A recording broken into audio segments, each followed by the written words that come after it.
Un chaleureux bonjour et bienvenue à tous.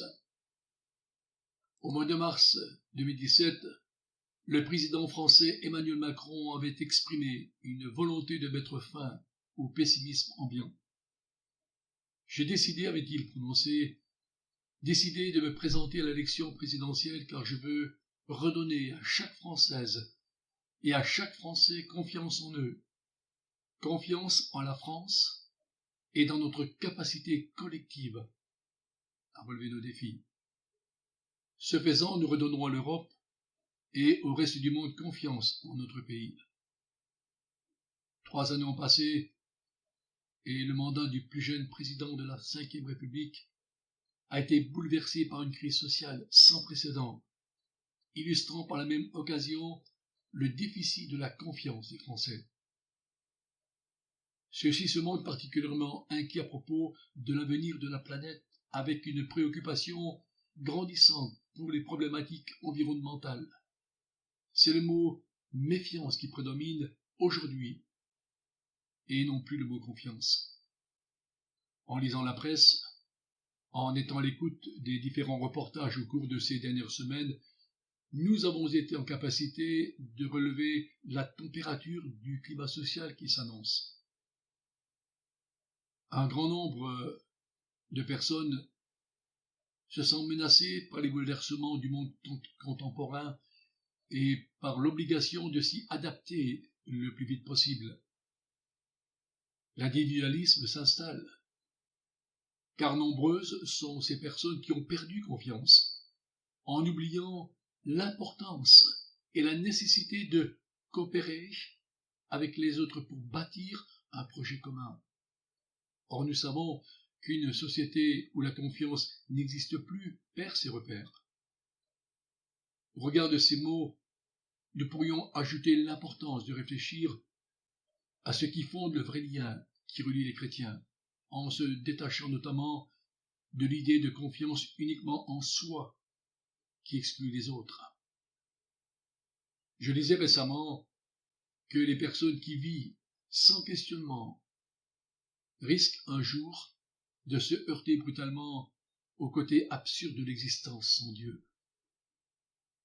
Le questionnement sur la confiance en Dieu ne permet pas de faire du surplace,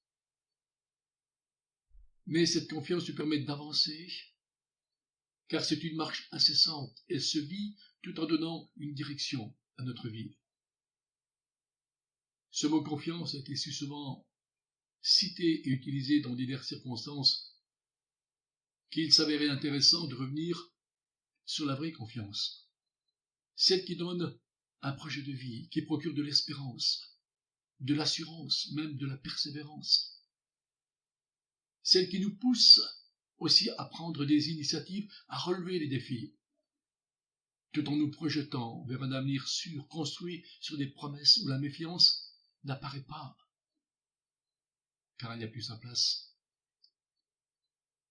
Il est intéressant de prendre connaissance de ce qui est mentionné dans le lexique biblique grec concernant le mot confiance. Il est traduit du mot pistéo mentionné dans 228 versets de la Bible. Je vous livre ce que j'ai relevé au sujet de ce mot pistéo. Sentiment d'assurance de quelqu'un qui se fie entièrement à quelqu'un d'autre. Penser être vrai, être persuadé, donner du crédit, placer sa confiance. Pistéo est généralement traduit par le fait de croire, par la foi, confier une chose à quelqu'un, ainsi que le mot fidélité. Il est parfois difficile de rendre tout le poids du mot hébreu aman et du grec pistéo en français pour décrire le mot confiance. Quelle que soit la confiance, quoi qu'il en soit plutôt, la confiance fait partie des vertus chrétiennes. Elle consiste à s'en remettre à Dieu et à ne pas craindre d'avancer sous son regard aimant et attentionné, mais à lui faire entièrement confiance. Cette confiance est une vertu qui se cultive dans un abandon total à Dieu. Être confiant, c'est se savoir aimer par-dessus tout. C'est être sûr de n'être jamais abandonné, quoi qu'il arrive, y compris et surtout dans les épreuves. C'est aussi accepter de se laisser conduire par l'Esprit Saint comme un enfant. La plupart d'entre nous qui ont eu entre les mains des pièces et des billets en dollars américains ont remarqué la mention inscrite suivante: In God we trust, pouvant être traduit ainsi: en Dieu nous mettons notre confiance.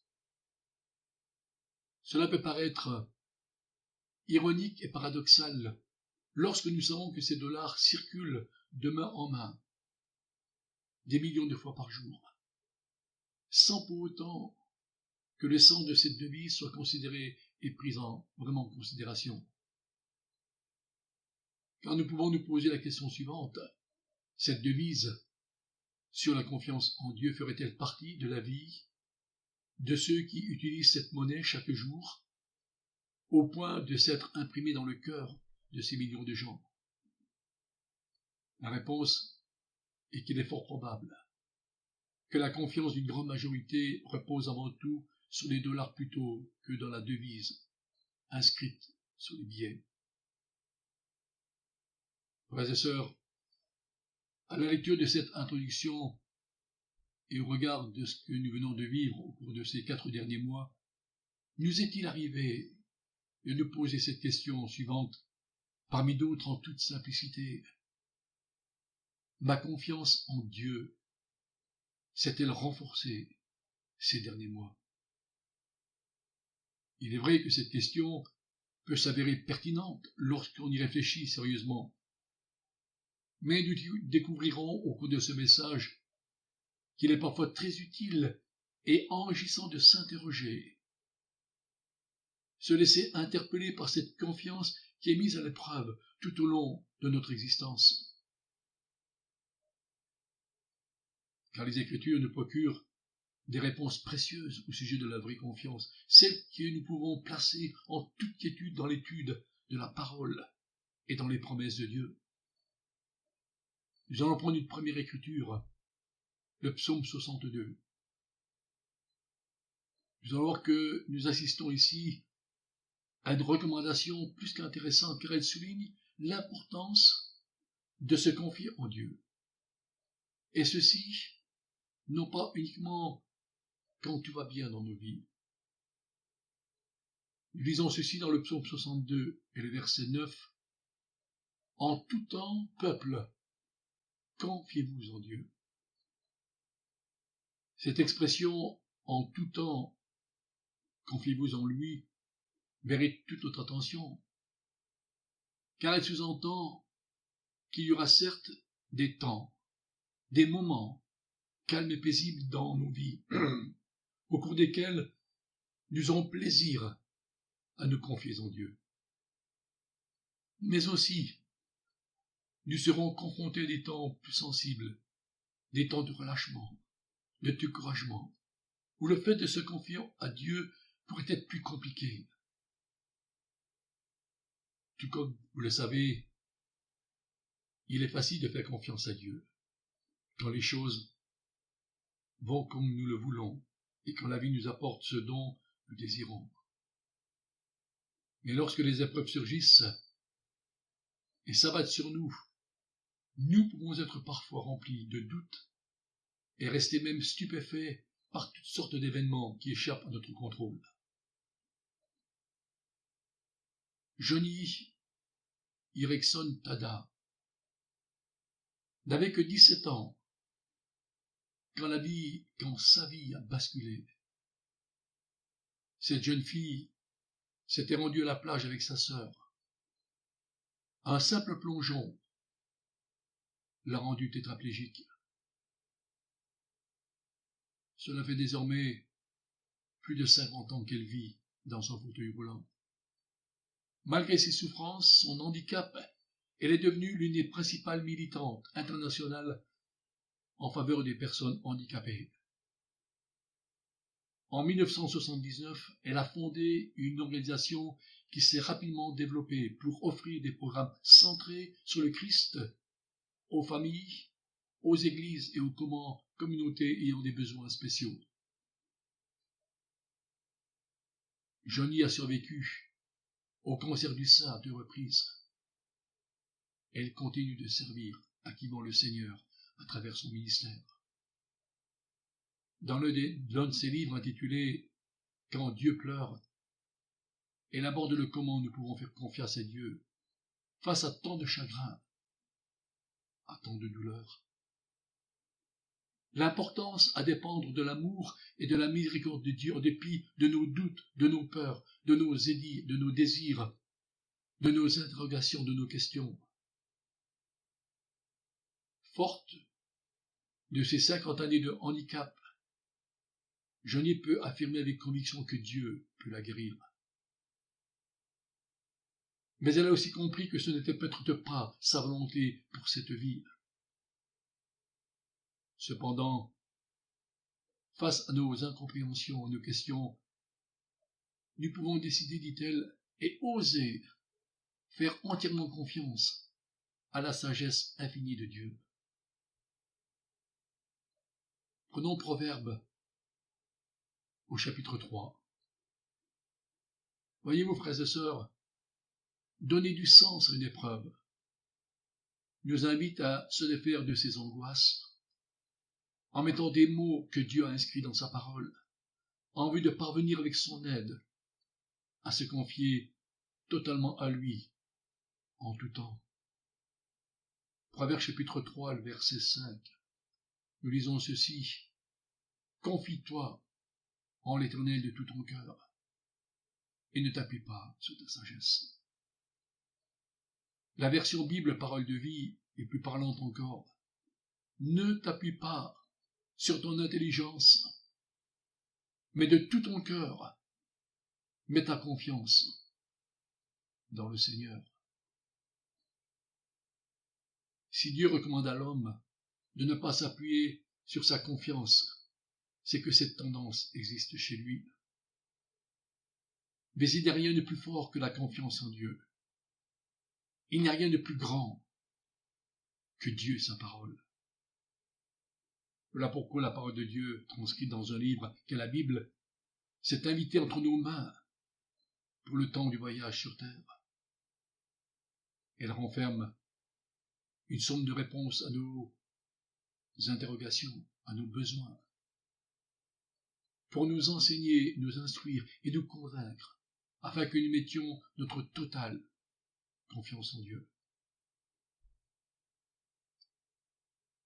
Voyez-vous, pour se confier en quelqu'un, il faut d'abord le connaître.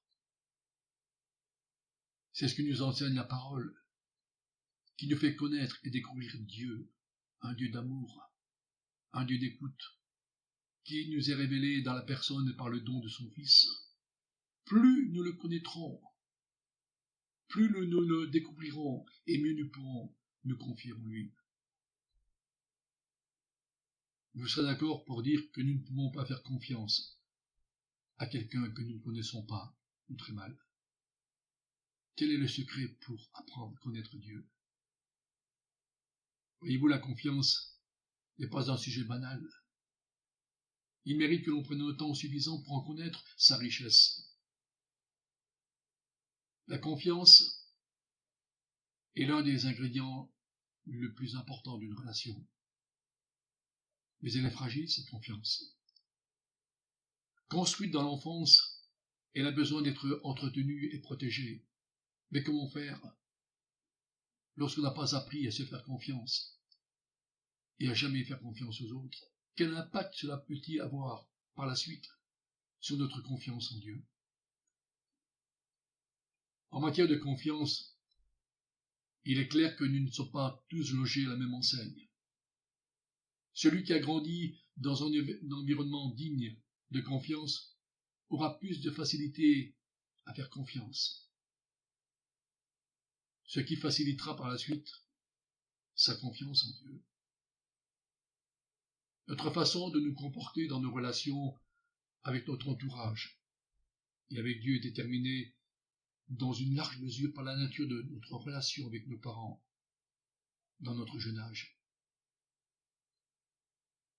Et cette réalité et ses failles peuvent être surpassées si nous cherchons à connaître Dieu à l'aide de sa parole. Nous découvrirons qu'il est digne de confiance, et celle-ci grandira quotidiennement. Amis, frères et sœurs, connaître Dieu, c'est lui faire confiance. Connaître Dieu, c'est lui faire confiance. Plus nous expérimenterons sa grâce, sa bonté, sa fidélité, plus nous pourrons l'exalter et célébrer son nom, et plus nous lui ferons confiance. Car toutes les circonstances de notre vie, ces circonstances qu'il utilise lui-même pour les faire concourir à notre bien, devraient avoir un même résultat, nous apprendre à le connaître davantage, et par la suite à nous confier entièrement et délibérément à lui. Il y a des écritures qui nous parlent plus que d'autres. Celle que nous allons lire en fait partie. Dans le psaume chapitre 9, on peut s'y reporter. Nous sommes probablement encore appelés à connaître des moments sensibles que ce psaume nomme temps de détresse. Psaume chapitre 9 et le verset 10, nous pouvons lire ceci. L'Éternel est un refuge pour l'opprimé. L'Éternel est un refuge pour l'opprimé. Un refuge au temps de la détresse, au temps d'une situation inédite, imprévisible, qui secoue, qui interpelle. La suite de ce verset est remarquablement édifiante et si encourageante, le verset 11. Ceux qui connaissent ton nom se confient en toi.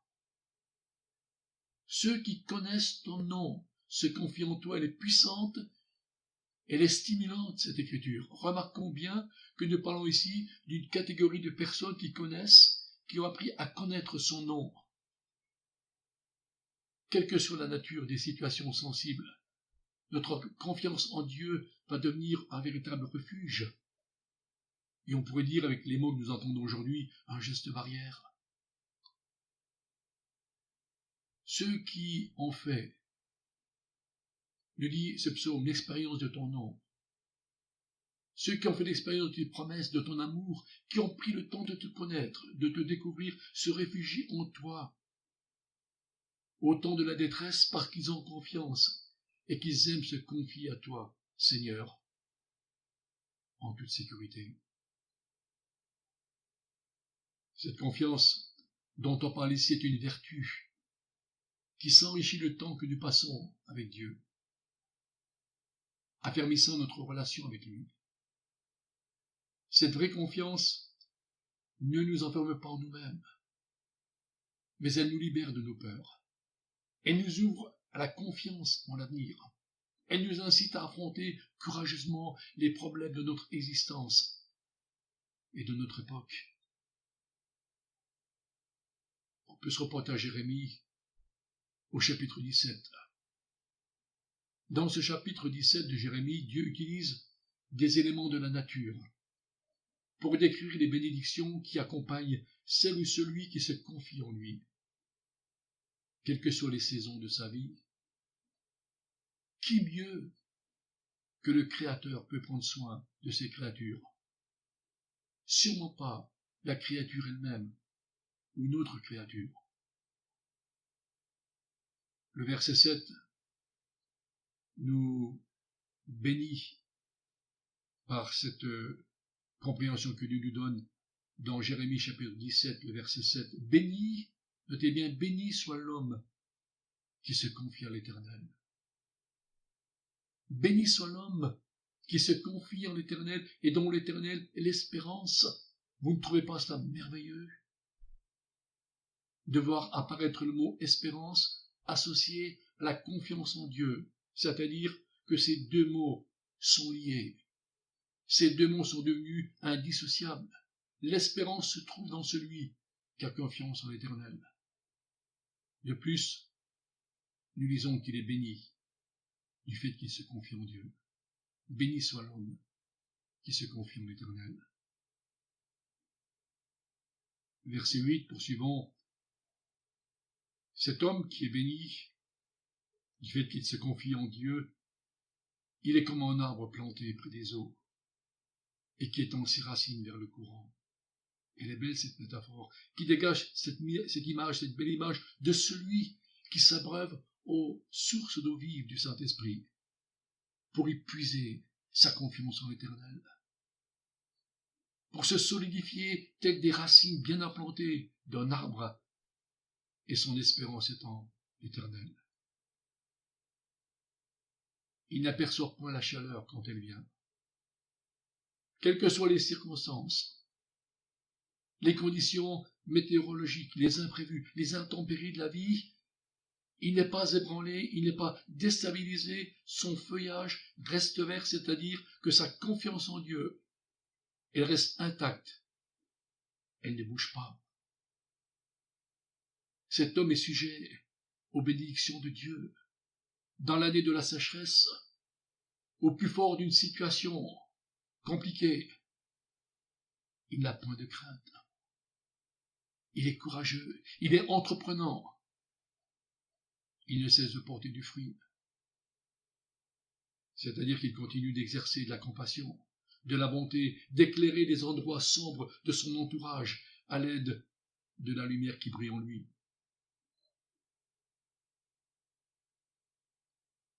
La confiance en Dieu ne s'obtient pas du jour au lendemain, elle demande à lâcher prise.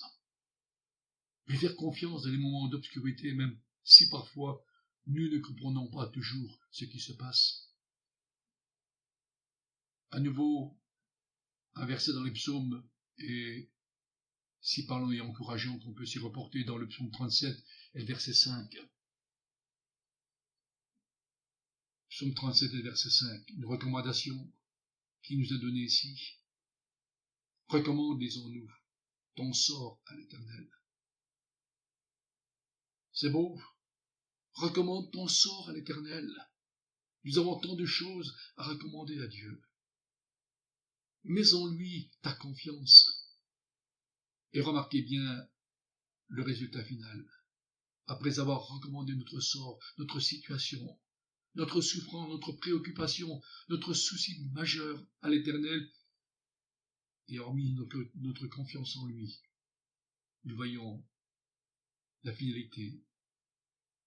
Par une bénédiction, il agira. Dieu va agir.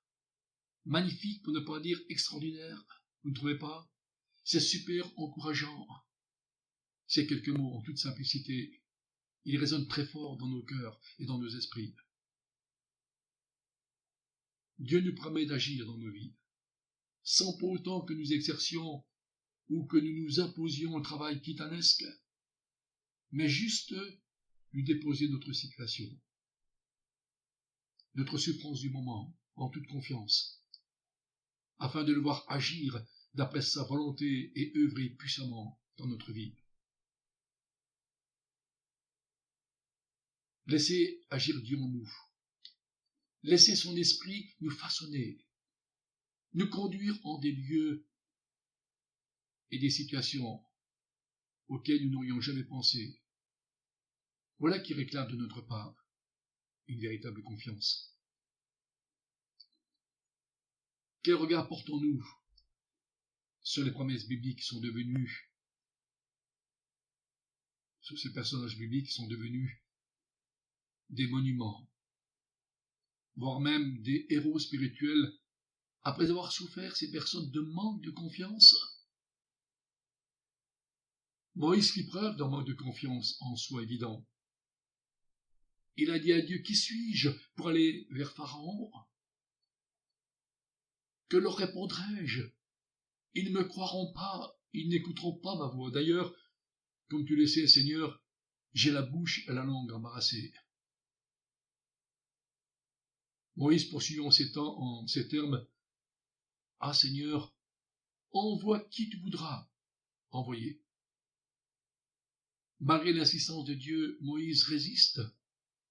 Mais la réponse de Dieu qui est digne de confiance fut la suivante, à l'aide de miracles. Ma puissance, Moïse, est avec toi.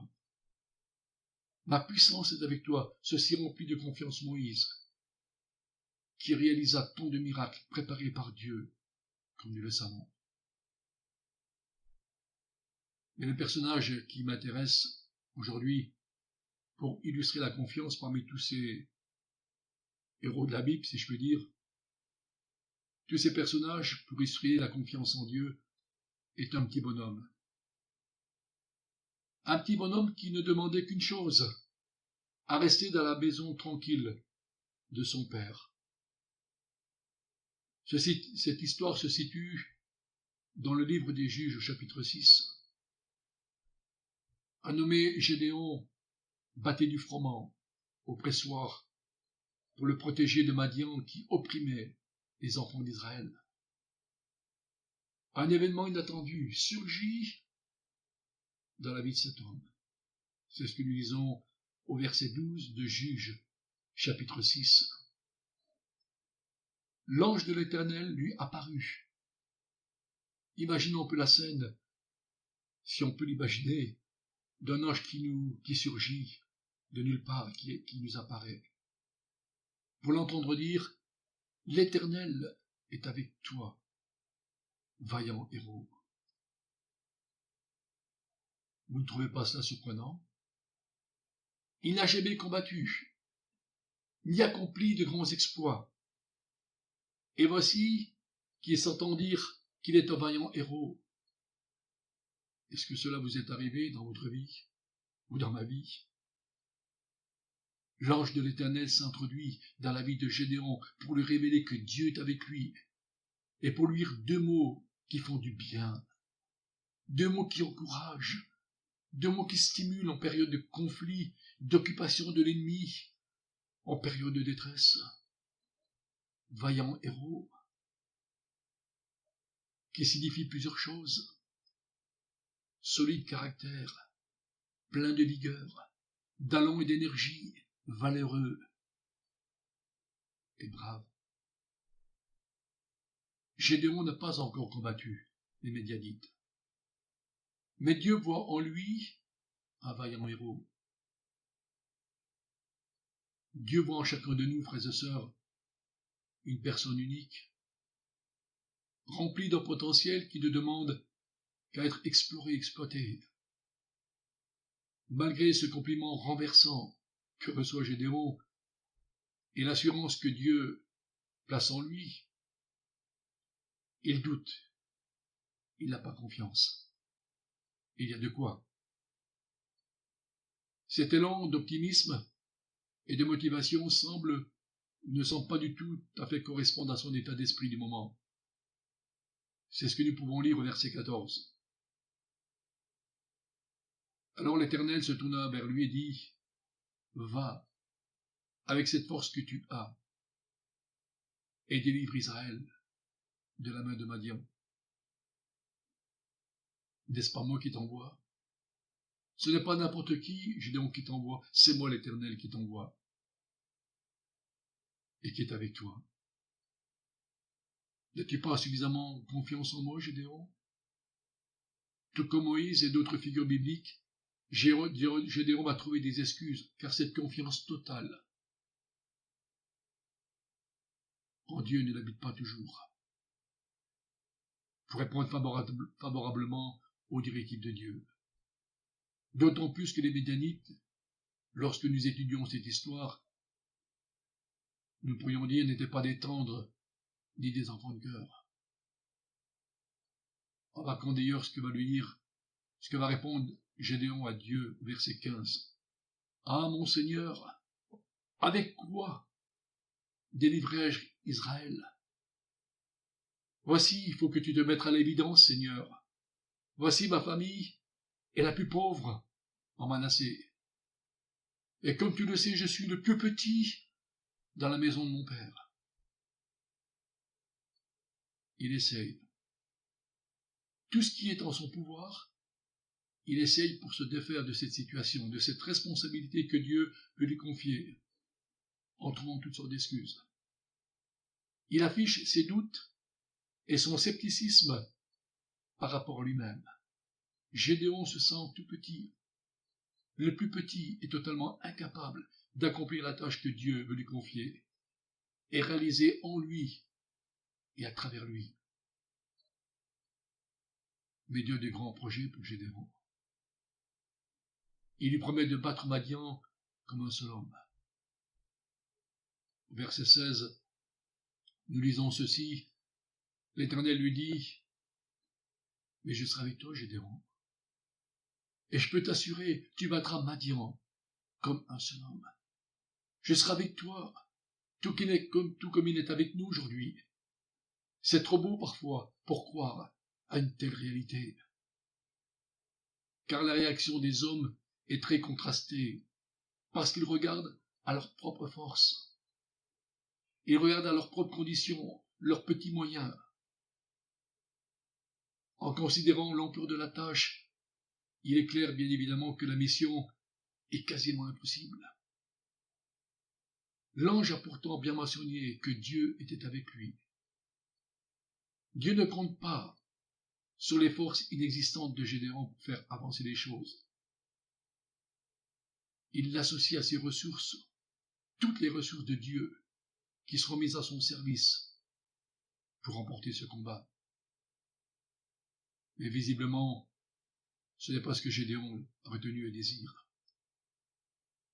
Il veut et il va s'assurer en demandant un signe que c'est bien Dieu qui lui parle.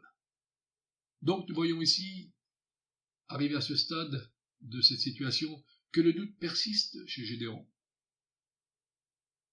Alors il demande une preuve supplémentaire au verset 17.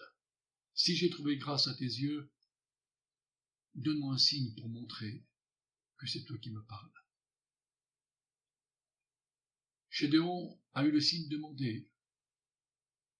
Dieu, voyez-vous, est souvent confronté à l'incrédulité des hommes. Mais Dieu ne fait pas de reproches. Il nous donne les moyens de fortifier notre confiance en lui. Sous la conduite du Saint-Esprit, Gédéon a rassemblé 32 000 hommes. Mais 32 000 hommes face à 120 000 hommes, c'est insignifiant.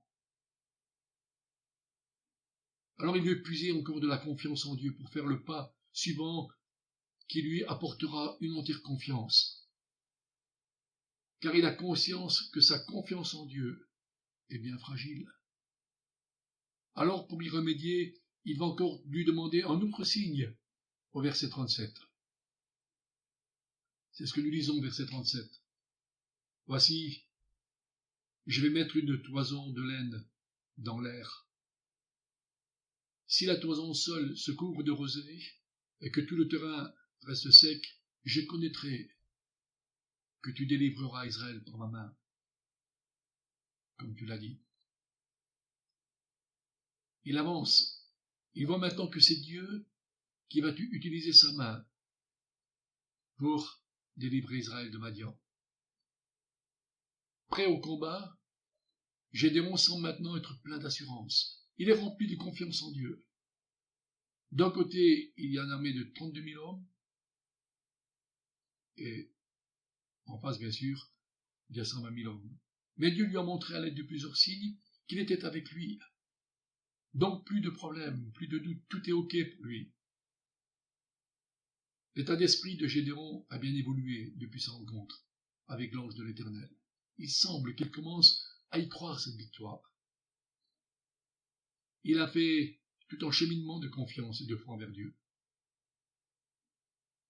Mais pour le peuple, il faut que ce soit bien clair que c'est Dieu qui donne la victoire. Et que personne ne puisse dire que c'est par leur propre force qu'ils ont vaincu. Personne d'autre que Dieu ne doit en tirer gloire. Cela demande un grand cheminement de confiance, mes sœurs. Jusqu'à présent, nous avons vu que Gédéon a eu du mal à faire confiance à Dieu. Eh bien, Dieu va le placer maintenant dans une situation très inconfortable et tout à fait imprévisible à laquelle il n'aurait jamais songé en un instant. De 32 000 hommes au départ, et à la demande de Dieu, il va passer à 300 hommes, c'est-à-dire moins de 1%, et face à 120 000 hommes. Gédéon n'a plus d'autre solution que celle de placer une totale confiance en Dieu. Dieu lui a enlevé tout le petit restant de confiance qu'elle avait en lui à travers cette décision. Il comprend enfin que ce n'est pas par ses propres moyens, par ses compétences, que l'homme peut remporter des victoires dans sa vie, mais en plaçant uniquement toute sa confiance, en se confiant totalement en Dieu, parce qu'il n'a plus rien d'autre à faire que de placer cette confiance en lui. Il est beau ce psaume de David, qui crée un lien avec l'histoire de Gédéon. Je vous le lis, c'est dans le psaume 56, versets 3 à 5. Psaume 56, versets 3 à 5. Tous les jours, mes adversaires me harcèlent.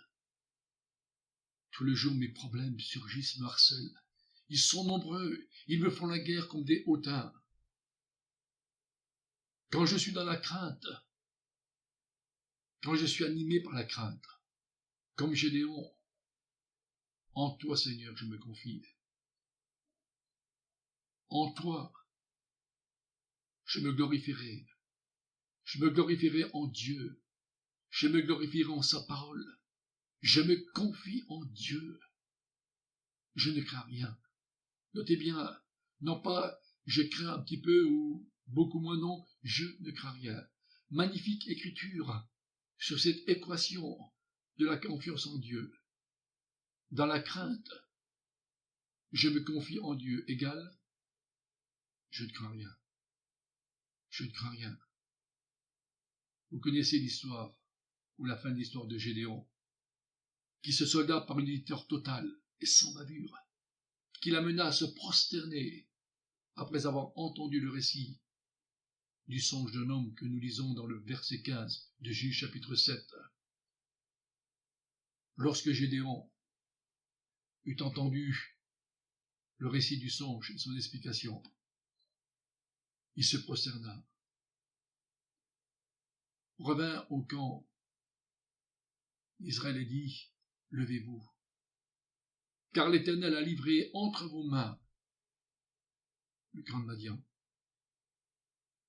Quel bouleversement dans la vie et dans le raisonnement de ce vaillant héros. Ce ne sont pas ses mains, ni celles de ces 300 hommes qui ont rapporté la victoire, mais celle de Dieu qui les a livrés à l'armée d'Israël. Combien de gens, parfois que je rencontre, qui se battent, qui luttent désespérément contre une armée de problèmes,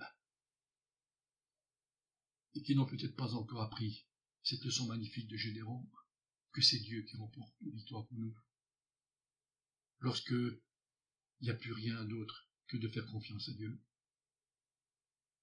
L'extraordinaire et passionnante histoire de Gédéon nous montre notamment deux choses. Tout d'abord, Dieu ne cherche pas nécessairement des vaillants héros pleins de force, mais des hommes et des femmes simples et sans ressources particulières. Gédéon n'occupait aucune situation importante en Israël. Il n'était ni gouverneur, il n'était ni prêtre, il n'était ni lévite. Il se considérait, comme nous l'avons vu, comme le plus humble de la maison de son père, le plus petit. Mais il était courageux, il était valeureux, il était brave. Rappelons-nous des mots utilisés pour qualifier Gédéon par l'ange de Dieu. Vaillant héros, vaillant héros. Cela faisait partie de son caractère. Quand Dieu choisit quelqu'un, c'est lui-même qui fournit les ressources nécessaires. Dieu est parfaitement conscient de nos doutes répétés. Il est conscient de notre manque de foi, de notre difficulté à lui faire confiance aveuglement. En particulier, quand tout s'effrite autour de nous. Non seulement il ne nous fait aucun reproche, mais il nous procure là aussi des ressources. Il n'attend rien de nous, parce que nous ne pouvons rien lui donner. Alors il nous procure des ressources, les moyens nécessaires nous avons tellement besoin, et dont nous dépendons pour gagner cette confiance en lui, et pour fortifier la foi déposée en nous par le Saint-Esprit. Terminons avec une dernière écriture, pleine d'espérance, parce que notre confiance a pour socle le saint nom de Dieu. Notre confiance a pour socle le saint nom de Dieu. Dans le psaume 33 et le verset 20, notre âme espère en l'Éternel. Il est notre secours et notre bouclier. Comment voulez-vous qu'on puisse faire du surplace dans notre vie lorsque l'on entend ces paroles, lorsque nous comprenons à les assimiler, lorsque nous comprenons à l'aide du Saint-Esprit à avoir une meilleure compréhension? Il est notre secours, il est notre bouclier, car notre cœur met en lui sa joie. C'est extraordinaire. Il y a tant de gens aujourd'hui qui ont peur de tout perdre. Nous, on ne peut rien perdre parce que notre cœur ne se met pas dans quelque chose qui est périssable. Notre cœur met sa confiance dans celui qui procure la joie, la vraie joie, qui est un fruit de l'esprit. Car notre cœur met en lui sa joie. Pas notre joie, sa joie. Car nous avons confiance en son saint nom. Nous avons confiance en son saint nom éternel. Que ta grâce soit sur nous, comme nous espérons en toi. Que ta grâce soit sur nous, comme nous espérons en toi. La confiance en Dieu, frères et sœurs, fait naître en nous un regard nouveau. On n'a plus le même regard qu'il y a 10, 15 ou 20 ans en arrière. Nous avons aujourd'hui, face à ce bouleversement de société, nous avons un regard nouveau. Nous avons une compréhension nouvelle sur le monde, sur l'avenir. Nous avons un regard de reconnaissance et d'espérance comme jamais nous n'avons eu. Nous avons un regard de grâce. Nous avons un regard de beauté. Nous avons un regard d'amour sur les autres, parce que tous les autres, quels que soient les autres, qu'ils soient incarcérés dans des prisons à vie, tous les autres sont des enfants de Dieu. Sont des enfants de Dieu. Chers amis, frères et sœurs, bon dimanche à tous, en toute confiance, dans le saint nom du Christ.